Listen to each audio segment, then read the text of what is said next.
She thought it was just another night on her shift at the prison hospital until she walked into the cell and heard the prisoner's final request just hours before his execution. No one expected what she would do next. This story will break your heart and leave you thinking about it long after. Before we dive in, don't forget to like this video, subscribe, and tell me in the comments where you're watching from. Now, let's begin. Sarah Martinez had been working as a nurse at Riverside State Penitentiary for 8 years. At 32, she had seen everything that life behind bars could throw at a medical professional. Broken bones from brutal fights, overdoses from substances smuggled in through impossibly creative methods, heart attacks from men whose bodies couldn't withstand the relentless stress of incarceration. She had stitched wounds with steady hands while inmates cursed or cried, administered medications to men who spat them back at her, and watched prisoners take their final breaths in sterile hospital beds surrounded by concrete walls and iron bars instead of the warm embrace of family. The work was emotionally exhausting, physically demanding, and often thankless, but Sarah had never considered leaving. Something about this place, about these forgotten men, called to something deep within her soul. But nothing in her 8 years of experience had prepared her for what would happen on the night of March 15th. The night that would fundamentally change her understanding of mercy, compassion, forgiveness, and what it truly means to be human in a world that often seems devoid of humanity. The prison was quieter than usual that evening, with most of the inmates locked down for the night, and the only sounds echoing through the long corridors were the distant, persistent hum of fluorescent lights and the occasional metallic clang of heavy doors slamming shut in distant wings. Sarah walked through her rounds methodically, her soft-soled shoes making barely a whisper against the polished concrete floors, her small medical bag swinging gently at her side. She had always been different from the other medical staff, and everyone knew it. Where others saw criminals and murderers, hardened men who deserved whatever suffering came to them, Sarah saw broken human beings. Men who had made terrible choices, yes, but men nonetheless, men who still felt pain, who still bled, who still deserved basic medical care and fundamental human dignity, especially when they were suffering. Her colleagues sometimes whispered that she was too soft for this job, too kind and compassionate for a place filled with society's most dangerous individuals, too willing to see good in men who had committed unspeakable evil. The other nurses would roll their eyes when Sarah would spend extra time talking to an inmate about his chronic pain, or when she would advocate for better mental health resources for prisoners struggling with depression and suicidal ideation. They're criminals, Sarah, not patients at a regular hospital. One colleague had told her during a particularly heated staff meeting, "You need to maintain professional distance, or this place will break you." But Sarah couldn't work that way. She believed deeply, with an almost spiritual conviction, that everyone deserved basic human dignity, especially when they were suffering, especially when the world had already written them off as worthless and irredeemable. That night, she carried her usual supplies in a worn leather medical bag that belonged to her grandmother, also a nurse, bandages of various sizes, digital thermometers, an automatic blood pressure cuff, pain medications in carefully labeled bottles, and various other necessities for routine medical checks. Her clipboard held the names of 7 inmates she needed to check on before her shift ended at midnight. 6 were routine visits for chronic conditions and medication refills, diabetes checks, blood pressure monitoring, wound care follow-ups. But the 7th name on her list was different, marked with a red star that indicated special circumstances. The 7th name belonged to someone she had never met before, someone whose file made her hands tremble slightly as she read it. Marcus Thompson, 38 years old, scheduled for execution by lethal injection in 18 hours. Sarah paused outside his cell door, her heart suddenly beating faster, reading the brief medical notes attached to his file with growing unease. No chronic conditions, no ongoing treatments, no prescriptions, no special medical needs. The only notation was a simple, cold, bureaucratic request. Final medical evaluation before execution. Standard protocol to ensure physical fitness for capital punishment. Sarah took a deep breath, steadying herself before knocking on the heavy metal door, a courtesy she always extended, even here, even to men condemned to die. "Mr. Thompson, I'm Sarah Martinez, the night nurse. I'm here to do a routine medical check. May I come in?" There was a long pause, and for a moment she thought he might refuse, which was his right. Then a voice came from inside, deep and quiet, with a gentleness that surprised her. "Yes, ma'am. Come in." The guard standing outside unlocked the door with a loud metallic click, and Sarah stepped into the small cell, her eyes taking a moment to adjust to the dimmer lighting. Marcus Thompson sat on the edge of a narrow bed, hands folded in his lap, looking up at her with eyes that held an unexpected clarity and calmness. He was a large man, tall and broad-shouldered, with dark skin and graying hair at his temples, his prison uniform clean and neatly pressed. But what struck Sarah most was his face. There was no anger there, no bitterness or rage or the hardened expression she had come to associate with long-term inmates. Instead, there was something else, something that looked almost like peace, or perhaps resignation, or maybe a profound exhaustion that went beyond the physical. "Good evening, Mr. Thompson," Sarah said softly, setting her medical bag on the small metal table bolted to the wall. "I know this is probably the last thing you want to deal with right now. I need to do a quick check of your vital signs and ask you a few questions. It's just protocol required before." She trailed off, unable to finish the sentence, unable to say the words "before your execution" to a man who would be dead in less than a day. Marcus nodded slowly, understanding. "It's all right, ma'am. I know why you're here. I appreciate you being kind about it. Most folks around here stopped seeing me as human about 10 years ago." His voice was calm, matter-of-fact, without self-pity, and it broke something in Sarah's chest. She began the examination with professional efficiency, checking his blood pressure, slightly elevated but within normal range given the circumstances, his pulse, steady at 72 beats per minute, his temperature, 98.6 degrees, listening to his heart and lungs with her stethoscope, checking his reflexes, and asking the standard questions about pain, discomfort, or medical concerns. As she worked, she noticed his hands. They were shaking slightly, the only outward sign of the terror that must have been consuming him from the inside, the only crack in his calm facade. "Everything looks normal," she said quietly, making notes on her clipboard, unable to meet his eyes because of the absurdity of the statement. That everything was normal for a man about to be killed by the state felt obscene. Sarah was gathering her supplies, preparing to leave and move on to the next name on her list, when Marcus spoke again, his voice carrying a hesitancy that hadn't been there before. "Nurse Martinez?" She turned back to face him, struck by the formality, by the respect in his voice when so many inmates treated medical staff with contempt or casual disregard. "Yes, Mr. Thompson?" Marcus stood up slowly, his considerable height making the small cell feel even more confined, and for a moment Sarah saw the guard outside tense, hand moving instinctively toward his baton, trained to see threat in every movement. But Marcus just stood there, his hands at his sides, his expression open and vulnerable in a way that made him look younger than his 38 years. "I know you probably can't do nothing about this, and I know I got no right to ask for anything, not after what I done.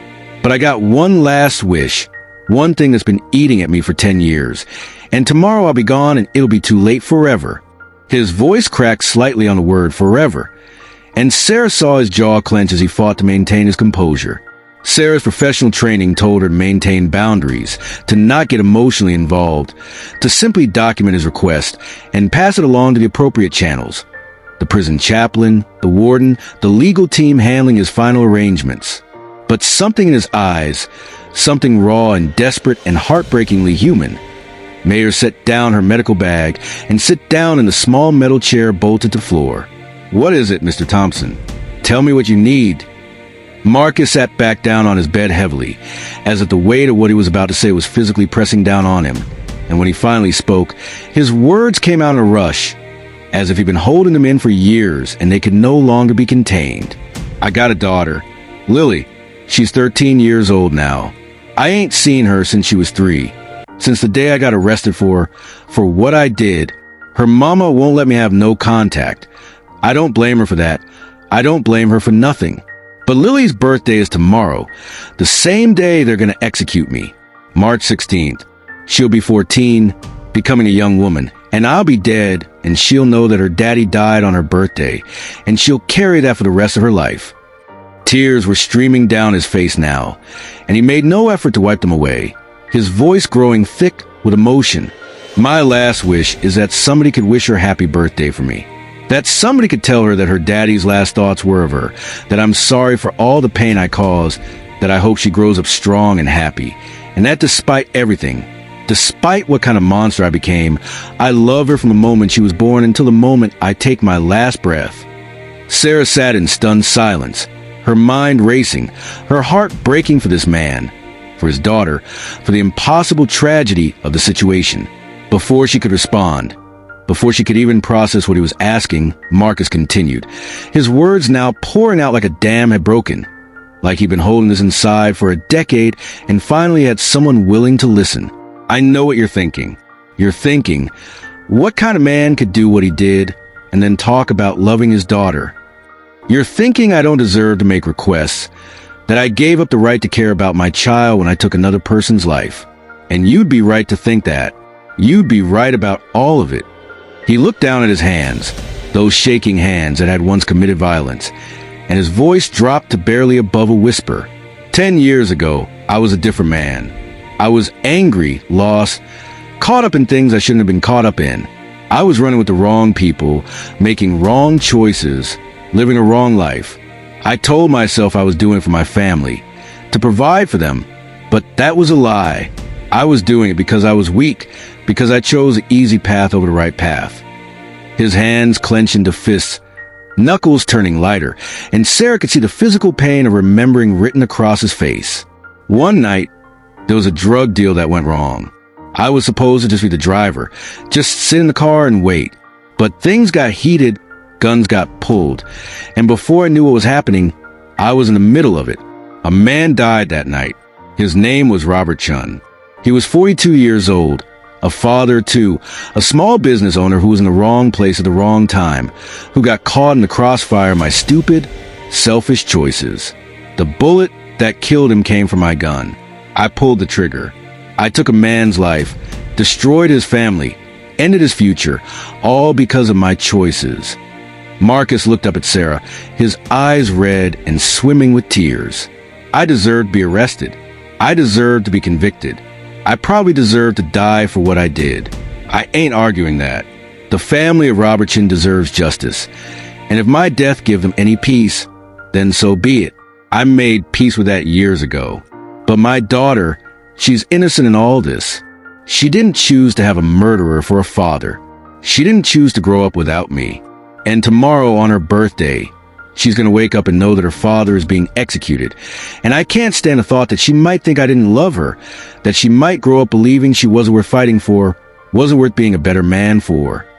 Sarah felt tears burning in her own eyes as she listened to Marcus's confession, to the raw pain and genuine remorse that radiated from every word. She had read his case file before entering the cell. She always read the files, always wanted to know the truth about the men she was treating, even when that truth was horrifying. She knew about Robert Chun, about the drug deal, about the two families destroyed that night. She knew that Marcus had never denied his guilt, had taken a plea deal to spare everyone a lengthy trial, had been a model prisoner for 10 years, used his time to get his GED, to take college courses, to mentor younger inmates, and try to steer them away from the path that had led him to death row. She knew all of this, and yet sitting here now, looking at this broken man who was asking for nothing more than to have someone acknowledge his daughter on her birthday, she couldn't reconcile the human being in front of her with the label murderer that society had permanently attached him. Mr. Thompson, Sarah began, her voice unsteady, I understand what you're asking, but you need to understand that I'm just a nurse. I don't have access to inmates' families. I don't have your daughter's contact information. I don't even know if I'm legally allowed to reach out to her on behalf of a condemned prisoner. There are protocols, procedures, chains of command. This is beyond my authority. Even as she said the words, even as she listed all the logical, reasonable, professional reasons why she couldn't help him, she felt them ring hollow. Marcus nodded slowly, his brief hope visibly deflating, his shoulders slumping in defeat. I understand, ma'am. I shouldn't have asked. I shouldn't have put you in this position. I just thought, I don't know what I thought, that maybe, somehow, God might work a miracle in my last hours. But I guess I used up all my miracles a long time ago. He stood up, signaling that the conversation was over, that he was releasing her from any obligation, and extended his hand. Thank you for listening, though. Thank you for treating me like a person, even for just these few minutes. That's more than I deserve." Sarah shook his hand, feeling the warmth of his palm, the firm grip, the humanity in that simple gesture. And as she left the cell and heard the door lock behind her, she knew with absolute certainty that she wouldn't be able to just walk away from this. Sarah completed her remaining round of the days, barely present for the other inmates, her mind consumed by Marcus Thompson's request and the impossible decision now weighing on her conscience. When her shift ended at midnight, instead of going home as she normally would, she sat in the nurse's station with Marcus's file open in front of her and her laptop glowing in the dim light. She knew what she was about to do was risky, possibly career-ending, potentially illegal. She could lose her job, face professional sanctions, maybe even legal consequences for breaching confidentiality or overstepping her authority. But as she sat there, thinking about a 13-year-old girl who would wake up tomorrow to the worst birthday of her life, she realized that some things were more important than job security or professional protocols. Some act of compassion required risk, required sacrifice, required choosing humanity over bureaucracy. She started with what little information she had: Marcus Thompson's arrest record republic, and from them she learned that his daughter was Lily Thompson, that her mother was named Angela Thompson, and that they had lived in the same city at the time of Marcus's arrest.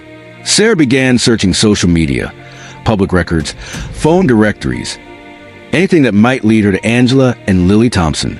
The search was harder than she expected because Thompson was a common name, and Angela Thompson returned hundreds of results. She cross-referenced addresses, ages, locations, looking for connections to Marcus, to the right time frame, to anything that might narrow her search. Hours passed. 1 a.m. became 2 a.m., then 3 a.m. Sarah's eyes burned from staring at the computer screen, and she consumed so much coffee that her hands shook worse than Marcus's had. She was about to give up, about to accept that this was an impossible task, when she found something.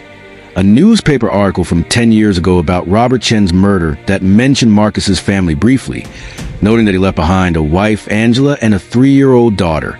The article included Angela's maiden name, Rodriguez, armed with Angela's full name, Angela Rodriguez Thompson. Sarah's search became more focused and productive.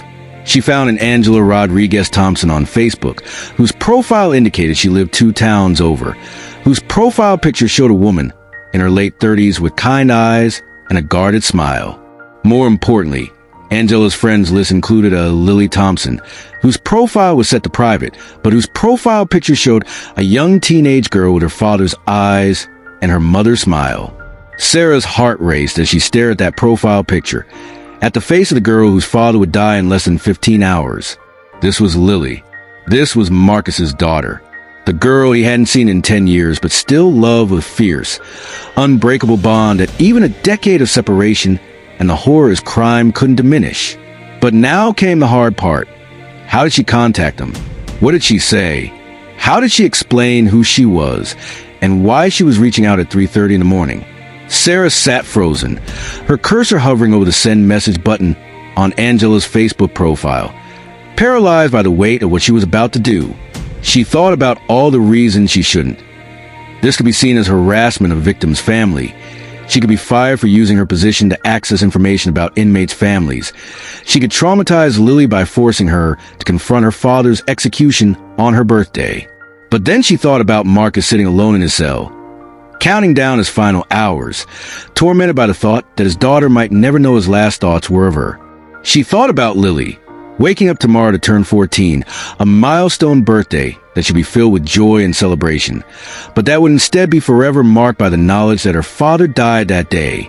And she thought about what her grandmother, the nurse whose medical bag she still carried, had always told her. Sometimes being a nurse means healing more than just bodies. Sometimes it means healing hearts, healing families, healing the broken pieces of humanity itself.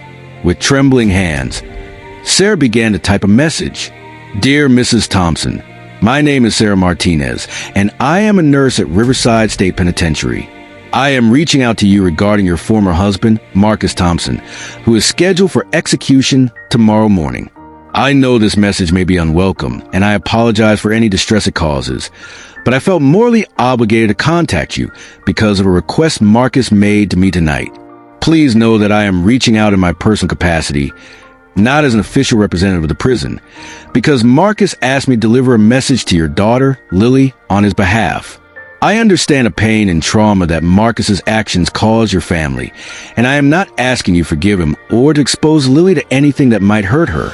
But Marcus wanted Lily to know, on her 14th birthday, that his last thoughts were of her, that he is deeply sorry for all the pain he caused, and that he has loved her from the moment she was born until his final breath. If you feel it will be harmful to Lily to receive this message, I completely understand and will respect your decision. But if there is any part of you that believes she deserves to know that her father thought of her at the end, please let me know. I will be awake and available throughout the night. Again, I apologize for intruding at such a difficult time. I am simply trying to honor the last wish of a dying man while being mindful of the living. Respectfully, Sarah Martinez, RN. Sarah hit send before she could second-guess herself, before fear or professional caution could stop her, and then sat back in her chair, exhaling a breath she didn't realize she'd been holding. The message was out there now, released into the digital void, and there was no taking it back. She glanced at the clock, 3:47 a.m. Marcus's execution was scheduled for 8 a.m. Less than 5 hours remained. Sarah knew she should go home, try to get a few hours of sleep before returning for her next shift. But she couldn't leave. She couldn't go home and rest comfortably while Marcus counted down his final hours, and while her message sat unanswered in Angela Thompson's inbox. So she stayed, refreshing her Facebook messages every few minutes, drinking more coffee, praying to God she wasn't entirely sure she believed in that Angela would see the message, would respond, would give her daughter the gift of knowing she was loved by her father despite everything. 4 a.m. passed, then 4:30, then 5. Sarah began to lose hope, began to accept that Angela probably had her messages filtered or wouldn't check Facebook until much later in the day, or would see it and deliberately choose not to respond because the wounds were still too raw, the pain still too fresh even after 10 years at 5:43 a.m. Just as the first hints of dawn were beginning to lighten the sky outside the prison windows, Sarah's laptop chimed with a notification, a response from Angela Thompson. Sarah's hand shook so badly, she almost couldn't click on the message, her heart pounding so hard she could hear it in her ears. She opened the message and began to read. Ms. Martinez, I won't pretend that seeing your message didn't reopen wounds I spent 10 years trying to heal. Marcus's actions destroyed our family, took away Lily's father, took away my husband, forced us to rebuild our lives from nothing. For years, I was angry, so angry I couldn't see straight. Angry at Marcus, angry at God, angry at myself for not seeing the signs, for not stopping him before it was too late.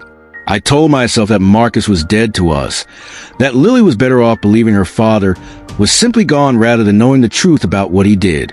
But Lily isn't 3 years old anymore. She's 13, about to turn 14, and she's smart, and she asks questions, and she knows the truth. She knows her father is in prison. She knows what he did, and she knows that tomorrow is both her birthday and his execution date. The message continued. Last week, Lily asked me if she could write him a letter. I said no. I said it was too painful, too complicated, that he didn't deserve her words after what he'd done. She cried for 2 hours, locked in her room, and I stood outside her door listening to my baby girl sob for a father she barely remembers but somehow still loves. I realized then that I've been selfish.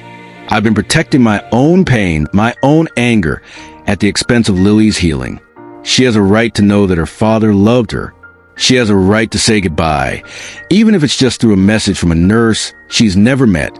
So yes, Ms. Martinez, please tell me what Marcus wants Lily to know. But I have one request. Can you do more than just pass along a message? Can you be there with him? Can you make sure he doesn't die alone, thinking his daughter hates him? I may never forgive Marcus for what he did, but I don't want to die afraid and alone. Nobody deserves that, not even him. And if you're there with him, if you can tell him that Lily knows he loved her, maybe that will give both of them some peace. I'm trusting you with my daughter's heart, Ms. Martinez. Please be gentle with it. Sarah read the message 3 times, tears streaming down her face, her chest tight with emotion she couldn't quite name. Angela Thompson, who had every right to hate Marcus, to want him to suffer, to refuse any compassion whatsoever, was showing more grace in this single message than most people showed in a lifetime. Sarah immediately wrote back, "Mrs. Thompson, thank you for trusting me with something so precious. I promise you I will handle this with the utmost care and sensitivity. Marcus wanted Lily to know several things, and I will tell you exactly what he said so you could decide what to share with her. He said, tell her that her daddy's last thoughts were of her. Tell her I'm sorry for all the pain I caused, that I hope she grows up strong and happy, and that despite everything, despite what kind of monster I became, I love her from the moment she was born until the moment I take my last breath. Tell her that she is not responsible for my mistakes, that she should never feel ashamed of being my daughter, and that I hope someday she can remember the good man I tried to be before I became the bad man I actually was. As for your request that I be with him during his final moments, I want you to know that I had already decided to do exactly that. I don't know if it's against protocol, and I don't know if I'll face consequences for it, but I've decided that no human being should die alone, and if I can give Marcus some comfort in his final moments, then that's what I'm going to do. I will make sure he knows that Lily received his message, and that she knows he loved her. That seems like the least I can do." Angela responded within minutes. "You're a good person, Sarah Martinez. I'm going to wake Lily up now before school and show her your messages. I'm going to tell her that her father's last wish was for her to know she was loved, and I'm going to let her write a response if she wants to. Whatever she writes, I'll send to you, and I trust you'll share it with Marcus before it's time. Thank you for caring about a man that most of the world has written off as irredeemable. Thank you for seeing his humanity when it would have been easier to just see his crime. The world needs more people like you." Sarah sat at her computer, reading and rereading Angela's words. Feeling the weight of the responsibility she had taken on, she looked at the clock. 6:15 a.m., less than 2 hours until Marcus's execution. She stood up, gathered her things, and made her way back to the prison corridors toward death row, toward a cell that held a man who was about to receive the greatest gift anyone could give in his final hours, the knowledge that his daughter knew she was loved. The morning shift guards looked at her strangely as she approached death row well before her shift was scheduled to start, but she had learned over 8 years that if you move with enough confidence, people rarely question you. She nodded to the guard outside Marcus's cell. "I need to speak with Marcus Thompson. It's important." The guard hesitated. "Ma'am, he's in his final preparations. The chaplain is with him. Unless it's a medical emergency."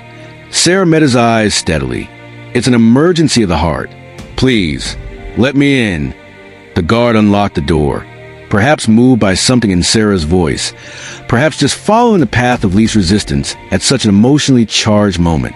Sarah stepped into the cell and found Marcus sitting with the prison chaplain, a kind-faced older man who was reading from the Bible.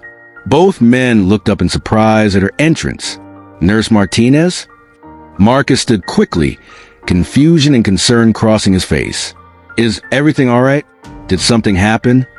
Sarah felt her eyes filling with tears again as she looked at this man who, even in his final hours, was concerned about whether something was wrong. "Mr. Thompson, I need to speak with you privately. It's about your request from last night. It's important." The chaplain, understanding, stood and placed a gentle hand on Marcus's shoulder. "I'll step outside for a few minutes, Marcus. I'll be right here if you need me." Once they were alone, Sarah pulled out her phone and opened her Facebook messages. "I found your daughter, Marcus. I found Lily, and I spoke with Angela." Marcus's legs seemed to give out beneath him, and he sat heavily on his bed, his face going pale, his hands gripping the edge of the mattress so hard his knuckles went white. You found them? How? Why? I never thought. I never imagined." His voice broke, and he couldn't continue, his body shaking with emotion too powerful to contain. Sarah sat beside him, maintaining a professional distance but offering her presence as comfort. "Your ex-wife responded to my message. She wants you to know that Lily knows the truth about what happened, and that despite everything, Lily has been asking about you. Angela said that Lily wanted to write you a letter last week, but Angela didn't allow it because she was trying to protect her. But after receiving my message, Angela woke Lily up this morning and told her about your last wish. And Marcus, Lily wrote a response. She wrote you a letter. Angela sent it to me about 20 minutes ago, and she gave me permission to share it with you. At 7:30 a.m., the warden arrived at Marcus's cell with the guards who would escort him to the execution chamber. "It's time, Marcus," the warden said quietly, his voice lacking its usual authority, softer somehow, as if even he felt the weight of this moment. Marcus stood up, straightened his prison uniform, and took a deep breath. He turned to Sarah. Will you come with me? I know it's asking too much. I know it's not your job, but Angela asked if someone could be there so I wouldn't die alone, and I can't think of anyone I'd rather have than you. You gave me the greatest gift anyone could give. You let me know my daughter still loves me. If you could just be there, I think I could face this. Sarah didn't hesitate. I'll be there, Marcus. I promise. You won't be alone. The walk from death row to the execution chamber was the longest and shortest walk of Sarah's life, simultaneously stretching into eternity and rushing past in seconds. Marcus walked with dignity, his head held high, his steps steady despite the chains on his ankles. Sarah walked beside him, her presence a silent statement that this man's life mattered, that his last moments would be witnessed with compassion rather than cold bureaucratic detachment. They entered the execution chamber, a sterile room that looked unsettlingly like a hospital surgical suite, with a gurney in the center where Marcus would be strapped down, where the lethal chemicals would be injected into his veins, where his heart would slow and stop and his life would end. The witnesses were already there, separated from the chamber by thick glass.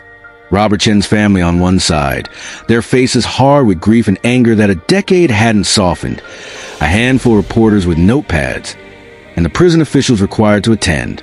But there was one more witness that Sarah hadn't expected. Angela Thompson was there, standing alone in the viewing room, her face streaked with tears, but her presence a statement of forgiveness more powerful than any words could convey. Marcus saw her too, and the shock and gratitude on his face was profound.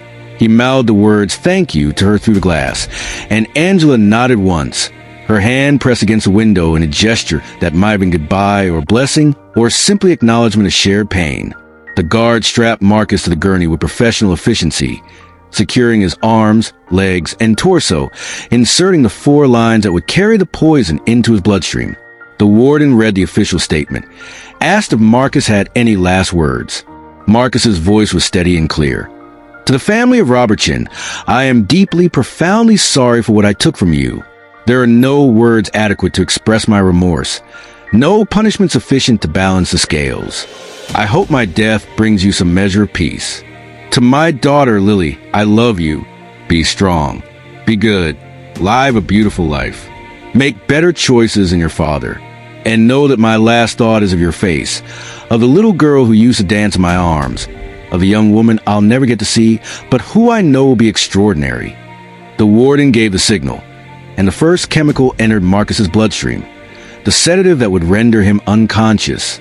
Sarah stood at the edge of the room, her hand pressed against the glass that separated her from Marcus, her other hand clutching a small piece of paper where she had written Lily's words. "I love you, Daddy." She held it up so Marcus could see it, so his last sight would be his daughter's declaration of love, transcribed in a nurse's careful handwriting. Marcus's eyes found the paper, found Sarah's face, and he smiled, a real, genuine smile of peace and relief, as his eyelid began to flutter and close. The second chemical entered his system, the paralytic that would stop his breathing, followed by the third, the agent that would stop his heart. Sarah watched as Marcus Thompson's chest rose and fell one final time, as his body stilled, as the monitors showed his vital signs flatlined. The official time of death was recorded as 8:14 a.m. on March 16th, Lily Thompson's 14th birthday, the day she became a teenager and an orphan simultaneously. But in those final moments, Marcus Thompson did not die alone, afraid, or unloved. He died knowing his daughter forgave him, knowing his last wish had been fulfilled, knowing that someone had cared enough to see him as a human being rather than just a criminal. He died with as much peace as a man in his position could hope for, and that small mercy, that tiny act of compassion from a nurse who could have simply walked away, made all the difference between dying as a monster and dying as a man. Sarah stood in that chamber long after everyone else had left, long after Marcus's body had been removed, crying for him, for Lily, for Angela, for Robert Chen's family, for the impossible tragedy of a situation where there were no winners, only varying degrees of loss. She thought about the question that had haunted philosophers and theologians for centuries. Can someone who has committed terrible evil still deserve compassion? Can we hate the sin while loving the sinner? Can redemption exist even when consequences are unavoidable? She didn't have answers, but she knew that in choosing to help Marcus, in choosing to fulfill his last wish, she had chosen the harder path of compassion over the easier path of indifference, and that choice had mattered. To Marcus, to Lily, to Angela, and to herself. In the days and weeks that followed Marcus Thompson's execution, Sarah struggled with what she had done and witnessed. She faced questions from her supervisors about her involvement, defended her choices in meetings with prison administrators, and even faced a formal review of her conduct. In the end, she received an official reprimand for overstepping professional boundaries, but no termination, partly because Angela Thompson herself wrote a letter to the prison board explaining how Sarah's actions had brought healing to her family, and partly because even the warden privately admitted that what Sarah had done, while unconventional, reflected the highest values of human compassion. Sarah kept in touch with Angela and Lily, checking in periodically to see how they were coping, offering support from a unique position of having been present for Marcus's final moments. Lily, remarkably resilient for a 14-year-old, seemed to find some peace in knowing her father had died with love in his heart rather than bitterness or fear. She threw herself into her studies, joined a peer counseling program at school, and even started volunteering with an organization that supported children of incarcerated parents, turning her pain into purpose in a way that would have made her father proud. Years later, when Sarah was invited to speak at a conference about compassionate care in the criminal justice system, she told Marcus and Lily's story with Angela and Lily's permission, bringing both of them on stage to share their perspectives. The audience of nurses, social workers, chaplains, and prison staff listened in rapt silence as Sarah described that March night, as Angela explained how forgiveness had freed her from the prison of her own anger, as Lily, now a poised college student studying social work, spoke about the complicated love she carried for the father she barely knew, but somehow couldn't stop loving. "My father made terrible choices that hurt people in ways that can never be fixed," Lily said, her voice strong and clear. "But he was still my father, and I deserved to know he loved me. Nurse Sarah gave me that gift, and it changed everything. It didn't erase the pain, didn't bring back Mr. Chun, didn't make my father's crime any less terrible. But it gave me permission to be both things at once. The daughter of a murderer and a girl who was loved by her father. That complexity, that both slash and rather than either slash or, that's what Nurse Sarah understood that night. That's what mercy looks like in the real world." The conference room erupted in applause, and Sarah stood there crying once again, humbled by the recognition, but knowing that she had simply done what any decent human being should do when faced with suffering and asked for help. She thought about Marcus often, especially on March 16th each year, when she would text Lily a birthday message and remember the man who died knowing he was loved. And she carried with her always a lesson that night had taught her, that even in the darkest places, even in the face of unforgivable crimes and unavoidable justice, there's still room for mercy, still space for compassion, still the possibility of grace, small, insufficient, unable to fix what's broken or restore what's lost, but present nonetheless, a fragile light in the darkness that somehow makes all the difference.